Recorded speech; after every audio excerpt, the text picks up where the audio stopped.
Filmul Avatar, o veritabilă revelație cinematografică, redă povestea unui veteran de război invalid trimis într-o colonie umană pe o planetă îndepărtată numită Pandora. Scopul este acela de a extrage prețioasele resurse minerale ale planetei locuite de băștinași și navi. Pământenii au creat o tehnologie astfel încât să se poată infiltra printre minunatele creaturi albastre și să preia controlul civilizației extraterestre.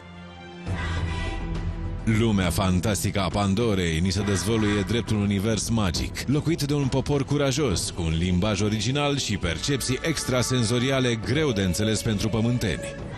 Locul mi s-a părut de basm, iar noi am fost personajele care au alcătuit basmul. Mie mi-a plăcut foarte mult, mai ales că am relaționat acolo cu băieții, ne-au ajutat foarte mult. În splendoarea lumii extraterestre, protagoniștii filmului, precum și modelele noastre, intră în pielea băștinașilor Navi, duc un trai relativ bazal, tribal, guvernat de cu totul alte legi și principii decât cele ale pământenilor. Sunt personaje mobile, zvelte, care se ghidează după instinct și răspund cu bravură pericolelor exterioare, tiraniei cotropitorilor, dar și sentimentelor pure, împărtășite cu înflăcărare. Cea mai bună a fost Aida, fără dar și poate. Aida și-a intrat în rol, s-a cățărat în copaci și la un moment dat se vede că are atenție distributivă. Probabil că a văzut filmul Avatar și efectiv tot mersul ei era ca o săritură continuă.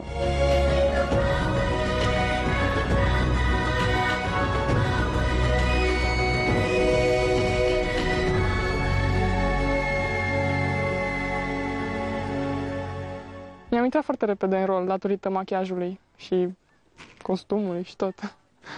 M-am simțit așa în elementul meu și îmi doream de foarte mult timp să avem și un astfel de cadru. Și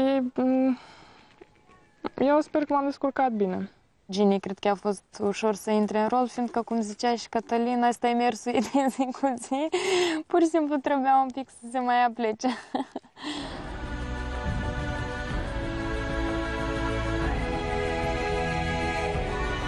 Lumea filmului Avatar se dezlănțuie așadar pe malul lacului Somova. Grațios și expresiv, protagoniștii noștri și-au însușit cum nu se poate mai bine comportamentul personajelor din film, zburdând nevoie mare prin vegetația ofertantă, cu diverse rictusuri de luptă și împerechere. Șocați de priveliște, pescarii din partea locului, neobișnuiți să vadă vizitatori în miezul deltei, asistă cu uimire la jocul creaturilor colorate care se zbenguie printre copaci și prin stufăriși.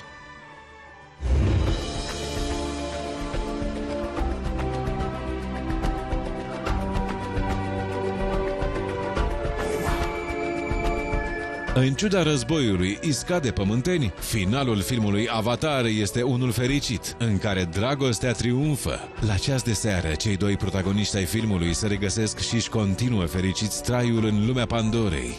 Prezentarea atipică de astăzi pare să-l fi mulțumit pe Bote, care apreciază strădania fetelor.